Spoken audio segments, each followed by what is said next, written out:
পশ্চিমবঙ্গের বিধানসভা নির্বাচনকে ঘিরে উত্তেজনা, বিজেপির প্রার্থীকে প্রকাশ্যে মারধর। যুদ্ধবিরতির মধ্যে ইরানের জাহাজ জব্দ, বাড়ছে উত্তেজনা। 2 দশক পর গাজায় আবারও পৌরসভা ভোটের প্রস্তুতি, পরিবর্তনের স্বপ্নে উচ্ছ্বসিত সাধারণ মানুষ। হজ মৌসুমে মক্কায় প্রবেশে কড়াকড়ি, নিয়ম ভেঙে মক্কায় গেলে গুনতে হবে সর্বোচ্চ 1 লাখ রিয়াল পর্যন্ত জরিমানা। এবং বিশ্বকাপে ইরানের জায়গায় ইতালিকে নিতে তোলপাড় করার প্রস্তাব যুক্তরাষ্ট্রের দূতের।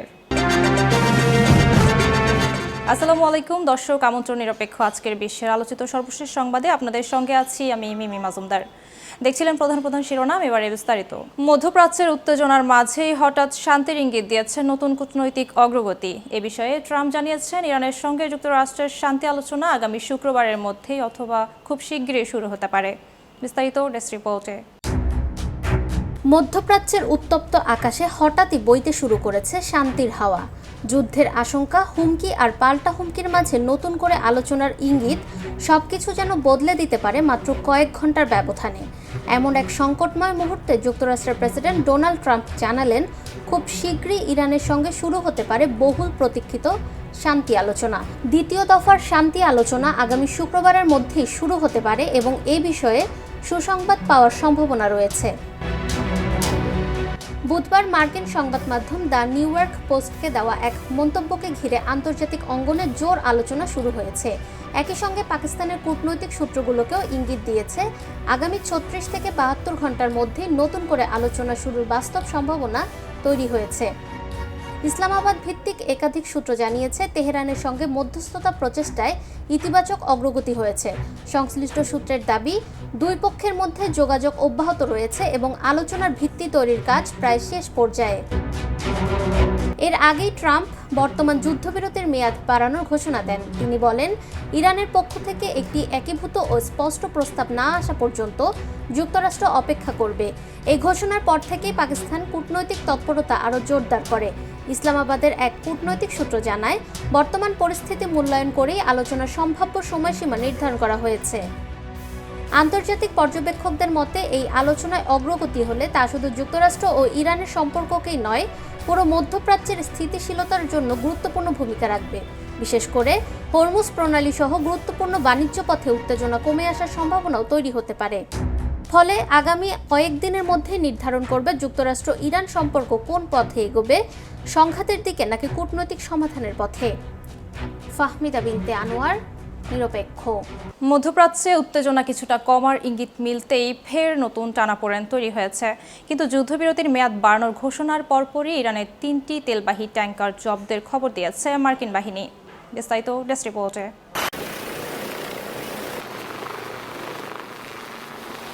যুক্তরাষ্ট্র ও ইরানের মধ্যকার চলমান উত্তেজনার মধ্যে নতুন করে চাঞ্চল্য তৈরি হয়েছে। যুদ্ধবিরতির মেয়াদ অনির্দিষ্টকালের জন্য বাড়ানোর ঘোষণার মাত্র একদিন পরেই ইরানের পতাকাবাহী 3টি তেলবাহী ট্যাঙ্কার জাহাজ জব্দ করেছে মার্কিন সামরিক বাহিনী। মার্কিন প্রতিরক্ষা বাহিনীর কেন্দ্রীয় কমান্ড এবং আন্তর্জাতিক জাহাজ চলাচল পর্যবেক্ষণকারী বিভিন্ন সংস্থার তথ্য অনুযায়ী জব্দকৃত জাহাজে বিপুল পরিমাণ অপরিশোধিত তেল ছিল, যা বৈশ্বিক জ্বালানি বাজারেও প্রভাব ফেলতে পারে বলে ধারণা করা হচ্ছে। বাণিজ্যিক জাহাজ চলাচল পর্যবেক্ষণকারী সংস্থা মেরিন ট্রাফিকের তথ্য বলছে, ভারত মহাসাগরের কোনো একটি কৌশলগত গুরুত্বপূর্ণ এলাকা থেকে জাহাজগুলো আটক করা হয়েছে। সংশ্লিষ্ট অঞ্চলটি ভারত, মালয়েশিয়া ও শ্রীলঙ্কার কাছাকাছি হওয়ায় এটি আন্তর্জাতিক বাণিজ্যের জন্য অত্যন্ত গুরুত্বপূর্ণ রুট হিসেবে বিবেচিত। বিশ্লেষকরা বলছেন, এই জাহাজ জব্দের ঘটনা শুধু সামরিক বা কূটনৈতিক পদক্ষেপ নয়, বরং এটি অর্থনৈতিক চাপ সৃষ্টির একটি বড় কৌশল। বিশেষ করে ইরানের তেল রপ্তানির উপর সরাসরি প্রভাব ফেলতে পারে এই পদক্ষেপ। গত 11 এপ্রিল পাকিস্তানের ইসলামাবাদে যুক্তরাষ্ট্র ও ইরানের মধ্যে অনুষ্ঠিত সংলাপ ব্যর্থ হওয়ার পরদিনই কঠোর অবস্থান নেয় ওয়াশিংটন। 12 এপ্রিল মার্কিন প্রেসিডেন্ট ঘোষণা দেন, ইরান শান্তি চুক্তিতে না আসা পর্যন্ত দেশটির বন্দরগুলো কার্যত অবরুদ্ধ থাকবে। আন্তর্জাতিক পর্যবেক্ষকরা মনে করছেন, একদিকে যুদ্ধবিরতির ঘোষণা, অন্যদিকে জাহাজ জব্দ এই দ্বৈত অবস্থান পরিস্থিতিকে আরও জটিল করে তুলছে। এতে করে মধ্যপ্রাচ্য অঞ্চলে নতুন করে উত্তেজনা বাড়ার আশঙ্কা তৈরি হচ্ছে। বিশেষজ্ঞদের মতে, সামনের দিনগুলোতে যুক্তরাষ্ট্র ও ইরানের সম্পর্ক কোন দিকে মোড় নেয় তা নির্ভর করবে কূটনৈতিক আলোচনার অগ্রগতির ওপর। ফাহমিদা বিনতে আনোয়ার, নিরপেক্ষ। মধ্যপ্রাচ্যের গুরুত্বপূর্ণ জলপথ পারস্য উপসাগরকে ঘিরে নতুন করে উত্তেজনা ছড়িয়েছে। বিশেষ করে ইরানের নৌ অবরোধ নিয়ে ওঠা গুঞ্জনে সরাসরি তীব্র প্রতিক্রিয়া জানিয়েছে যুক্তরাষ্ট্র। বিস্তারিত টেস্ট রিপোর্টে। Vacate your engine room. We're prepared to subject you to disabling fire. মধ্যপ্রাচ্যের কৌশলগত গুরুত্বপূর্ণ জলপথগুলোতে দীর্ঘদিনের অস্থিরতা এবার এক নতুন মোড় নিয়েছে। পারস্য উপসাগর ও নিকটবর্তী এলাকায় ইরানের পক্ষ থেকে তথাকথিত নৌ অবরোধের সৃষ্টির যে গুঞ্জন উঠেছে তা নিয়ে সরাসরি মুখ খুলেছে যুক্তরাষ্ট্র। ওয়াশিংটনের দাবি অনুযায়ী তেহরানের এই তৎপরতার মুখে অন্তত ৩১টি বাণিজ্যিক জাহাজ তাদের নির্ধারিত পথ পরিবর্তন করে ফিরে যেতে বাধ্য হয়েছে। সেন্টকম বলেছে অধিকাংশ জাহাজ মার্কিন নির্দেশনা মেনে চলেছে। বন্দরগুলোর উপর আরোপ করা নৌ অবরোধের 10,000-এর বেশি মার্কিন সেনা, দেশটির 17টি যুদ্ধ জাহাজ এবং শতাধিক বিমান অংশ নিয়েছে। যুক্তরাষ্ট্র ও ইসরায়েলের যৌথ হামলার জবাবে ইরান হরমুজ প্রণালী বন্ধ করে দিলে পাল্টা ব্যবস্থা হিসেবে যুক্তরাষ্ট্র নৌ অবরোধ আরোপ করে। ইরানের পার্লামেন্ট স্পিকার মোহাম্মদ বাঘের গালিফের মতে এই মার্কিন অবরোধই হরমুজ প্রণালী পুনরায় সচল করার পথে প্রধান বাধা হয়ে দাঁড়িয়েছে। এই উত্তেজনায় বিশ্ববাজারে বাণিজ্য অস্থিতিশীলতার ঝুঁকি তৈরি করেছে। নাজমুন নাহার উসবা, নিরপেক্ষ। মধ্যপ্রাচ্যের উত্তেজনা এখন আর আঞ্চলিক সীমায় আটকে নেই, এর আঁচ ছড়িয়ে পড়েছে সুদূর ইউরোপ পর্যন্ত। তবে ইরানকে ঘিরে চলমান সংঘাতকে ঘিরে তৈরি হয়েছে গভীর ভূ রাজনৈতিক ও অর্থনৈতিক উদ্বেগ। বিস্তারিত টেস্ট রিপোর্টে। মধ্যপ্রাচ্যের মরুভূমি থেকে ধেয়ে আসা আগুনের আঁচ এখন আটলান্টিকের ওপরে। ইরানকে কেন্দ্র করে চলমান সংঘাত কেবল একটি আঞ্চলিক লড়াই সীমাবদ্ধ নেই, বরং এর ভূরাজনৈতিক ও অর্থনৈতিক কম্পন কাঁপিয়ে দিচ্ছে খোদ ইউরোপকে। ইরান ও সংশ্লিষ্ট সংঘাতের ফলে জ্বালানি তেলের বাজারে অস্থিরতা এবং বিশ্ব বাণিজ্যের পথ রুদ্ধ হওয়ার উপক্রম হয়েছে। এর সরাসরি প্রভাব পড়েছে ইউরোপীয় দেশগুলোর উপর। মূল্যস্ফীতি, শরণার্থী সমস্যা এবং নিরাপত্তার অভাব ইউরোপের স্থিতিশীল অর্থনীতিকে তিলে তিলে দুর্বল করে দিচ্ছে, যা নিয়ে এখন খোদ বিশ্ব নেতারাও উদ্বিগ্ন। এই সংকটময় পরিস্থিতিতে তুর্কি প্রেসিডেন্ট রিসেপ তাইয়েপ এরদোয়ান এক কড়া বার্তা দিয়েছেন। জার্মান প্রেসিডেন্ট ফ্রাঙ্ক ওয়াল্টার স্টাইনমায়ারের সঙ্গে এক জরুরি ফোন আলাপে তিনি বলেন, আমাদের অঞ্চলের এই যুদ্ধ ইউরোপকেও দুর্বল করতে শুরু করেছে। এরদোয়ান স্পষ্ট ভাষায় হুঁশিয়ারি দিয়েছেন, যদি দ্রুত শান্তি প্রতিষ্ঠা করা না যায় তবে এই সংঘাতের ক্ষতির মাত্রা ধারণার বাইরে চলে যাবে। তিনি জানান, তুরস্ক নিরলসভাবে আলোচনার মাধ্যমে এই সংঘাত থামানোর চেষ্টা করেছে, যাতে একটি স্থায়ী শান্তি অর্জিত হয়।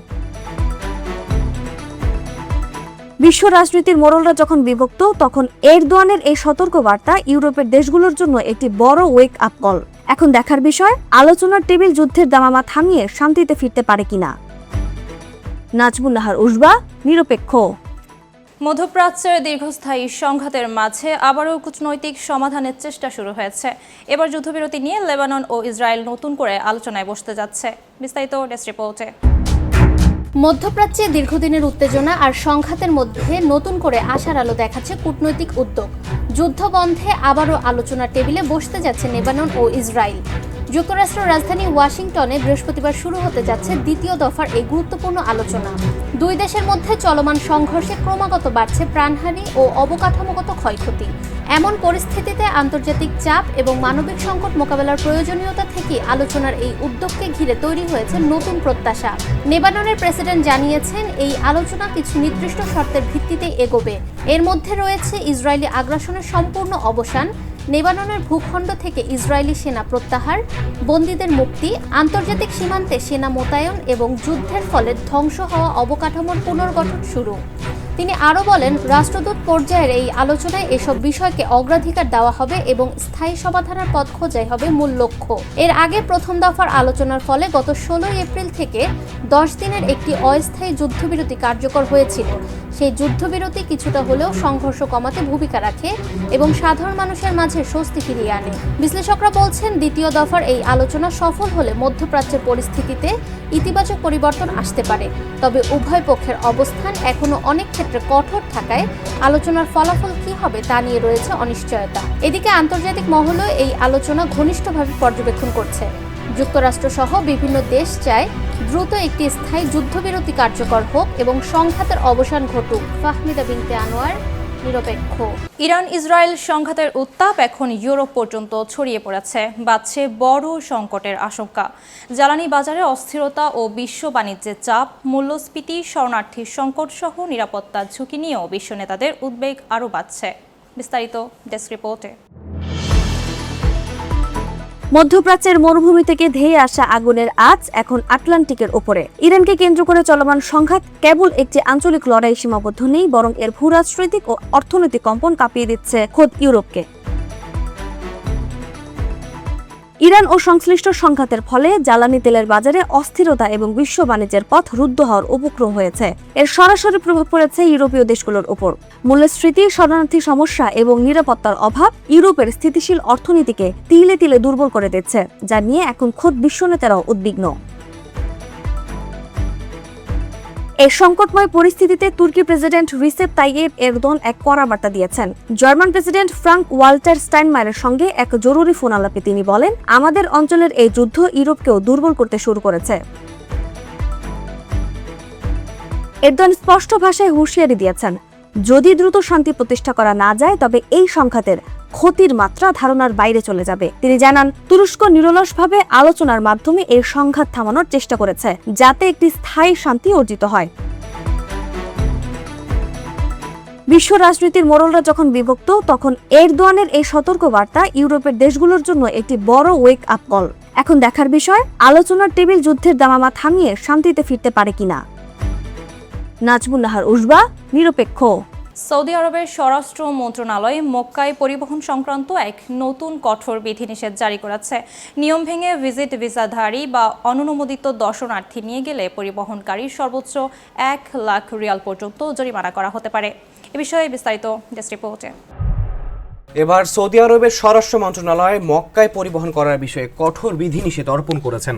নিয়ম লঙ্ঘন করে কোনো দর্শনার্থীকে কিংবা হজ মৌসুমে ভিজিট ভিসাধারীদের পবিত্র নগরীতে নিয়ে গেলে পরিবহনকারীকে সর্বোচ্চ 1 লক্ষ সৌদি রিয়াল পর্যন্ত জরিমানা গুনতে হবে বলে জানানো হয়েছে। সৌদি গ্যাজেটের এক প্রতিবেদনে বলা হয়েছে, গত 20 এপ্রিল থেকে শুরু হওয়া এই নিষেধাজ্ঞা আগামী 30 মে পর্যন্ত কার্যকর থাকবে। এই সময়ের মধ্যে যে কোনো ধরনের ভিজিট ভিসা নিয়ে আসা ব্যক্তিদের মক্কায় প্রবেশ বা পরিবহনের উপর সম্পূর্ণ নিষেধাজ্ঞা আরোপ করেছে দেশটি সরকার। মন্ত্রণালয় স্পষ্ট করেছে যে যারা নিয়ম ভেঙে ভিজিট ভিসাধারীদের মক্কা ও অন্যান্য পবিত্র স্থানে নিয়ে যাবেন, তাদের উপরই বিশাল অঙ্কের আর্থিক জরিমানা আরোপ করা হবে।